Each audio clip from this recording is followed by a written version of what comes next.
ඔන්න අද මම ඔයාලට අරගෙන ආවේ චොක්ලට් කේක් රෙසිපි එකක්.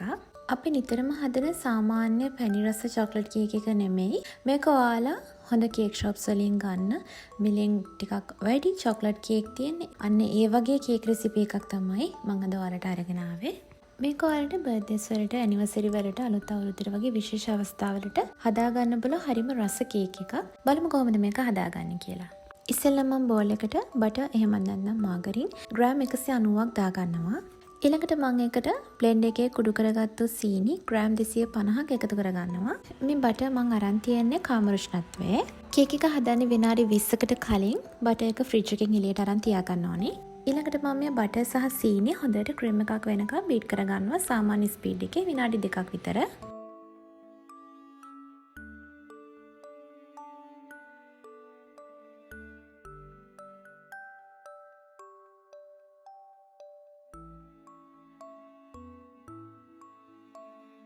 ඊළඟට මම මේකට බිත්තර එකතු කරගන්නවා. බිත්තර මම අරන් තියනවා 5ක්.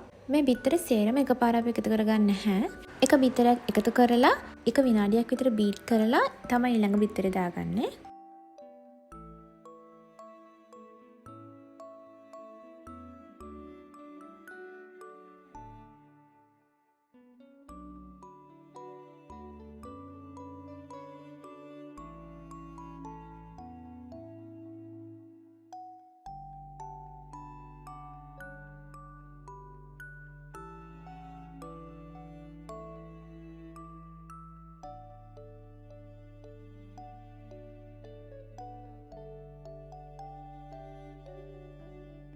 දැන් මම බිත්තර පහම එකතු කරගෙන ඉවරයි. බිත්තර දාලා වැඩිම ස්පීඩ් එකකින් විනාඩි 8ක් විතර බීට් කරන්න. ඊළඟට මම මේකට වැනිලා තේ හැඳි 3ක් දාගන්නවා.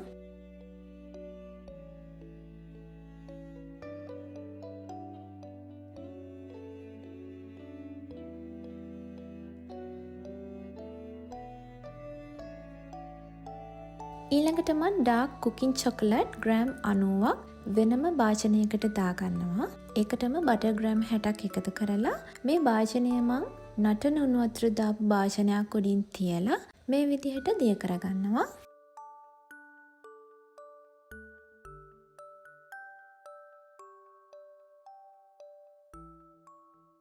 ඊට පස්සේ මම මේ චොකලට් මිශ්‍රණය කේක් පැටයකට එකතු කරගන්නවා.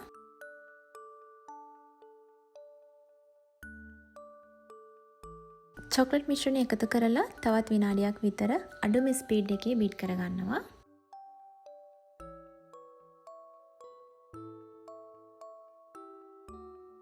ඊළඟට මම මේකට කේක් පිටි ග්‍රෑම් 185ක් මේ විදිහට පෙනේරෙන් හලාගෙන එකතු කරගන්නවා.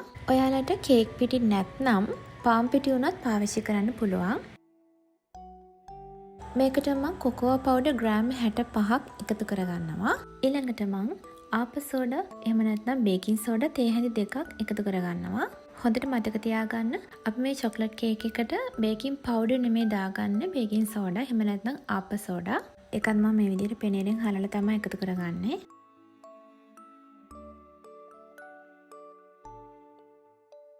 පිටි එකතු කරාට පස්සේ අපි මේක බීට් කරන්නේ නැහැ. ස්පැෂුලා එකකින් මේ විදිහට පෙරලා ගන්න.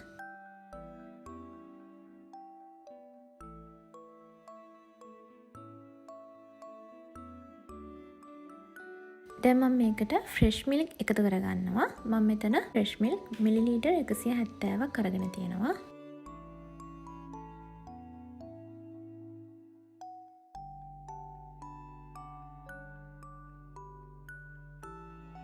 ඔන්න දෙන්න අපේ කේක් බැටර් එක රෙඩි. දැන් මම මේක තෙල් කොලයක් දාගත්තු කේක් තැටියකට දාගන්නවා.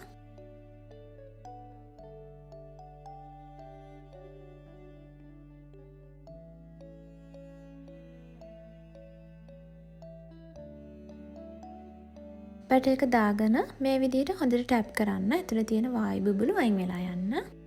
දැන් මම මේක සෙල්සියස් අංශක 175ට විනාඩි 10ක් ප්‍රීහීට් වුණ oven එකට දාලා විනාඩි 30ක් බේක් කරගන්නවා.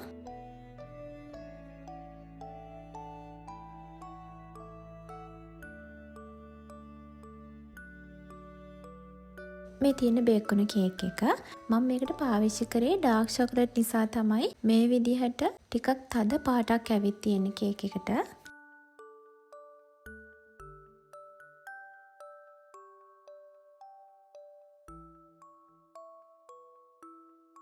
කේක් එක හොඳටම නිවුනට පස්සේ මේ විදිහට කොටස් දෙකකට වෙන් කරගත්තා. ඊළඟට අපි මේකට දාගන්න අයිසින් එක හදාගමු. මේකට මම මුලින්ම බෝල් එකට බටර් හෝ මාගරින් ග්‍රෑම් 150ක් දාගන්නවා. මේ බටර් එකේ පාට ටිකක් අඩු වෙලා ක්‍රීම් එකක් වෙනකන් අපි මේක හොඳට බීට් කරගන්න ඕනි.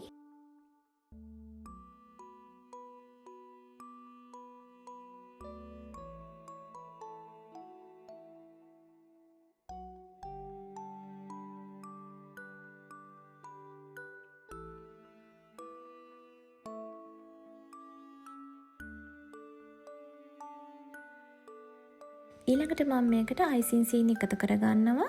අයිසින් සීනි මම මෙතන අරන් තියෙනවා ග්‍රෑම් 350ක්. අයිසින් සීනි එකපාරම එකතු කරගන්න එපා. ටික ටික එකතු කරගෙන අයිසින් එකේ අවශ්‍ය පදම ආවහම අයිසින් සීනි එකතු කරන එක නවත්තන්න.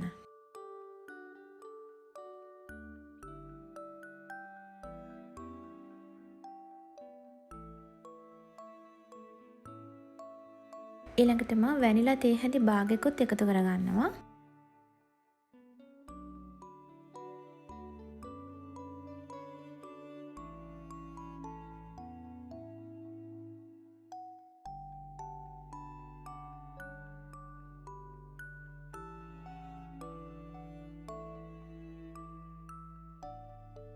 ඔන්න දැන් අයිසින් එකත් හරි.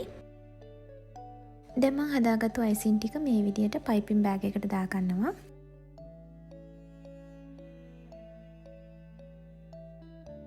දැන් අපි කේක් එක අයිසින් කරගමු.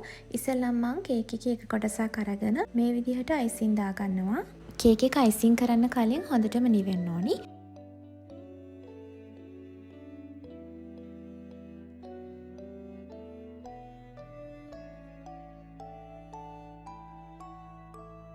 ඊළඟට පැලට් නයිෆ් එකක් අරගෙන මේ විදිහට අයිසින් ටික හොඳට හදාගන්න.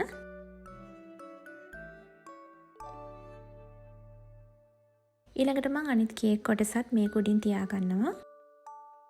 ඒකත් කලින් විදිහටම අයිසින් කරගමු.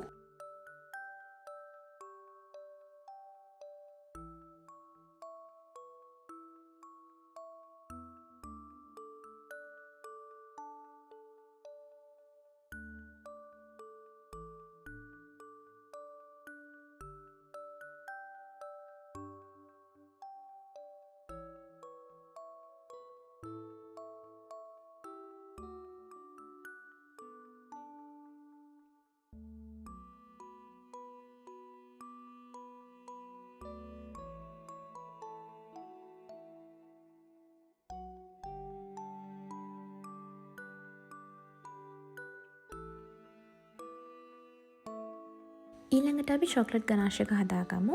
මේකට මම ඩාර්ක් කුකින් චොක්ලට් ග්‍රෑම් 150ක් සහ විපින් ක්‍රීම් ග්‍රෑම් 120ක් බෝල් එකකට දාගන්නවා. මේ විපින් ක්‍රීම් මම අරගෙන තියෙන්නේ ටිකක් රත් කරලා. ඔයාලට මේක ඩබල් බෝල් ක්‍රමයට දී කරගන්නත් පුළුවන්. දැන් මම හදාගත්ත චොක්ලට් ගනාශ එක කේක් එක උඩින් වක් කරගන්නවා.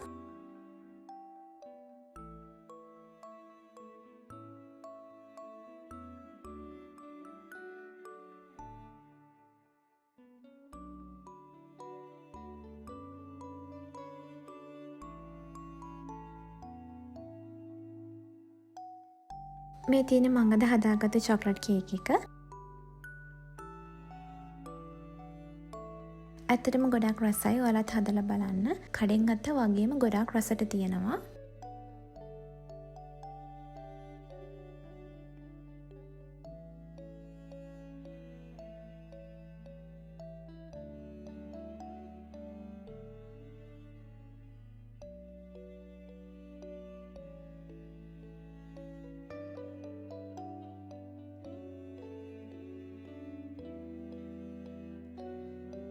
ඉතින් මේ වගේම තවත් රෙසිපි එකක් අරන් ආයෙත් එන්න. ඔයාලා හැමෝටම සුබ දවසක්.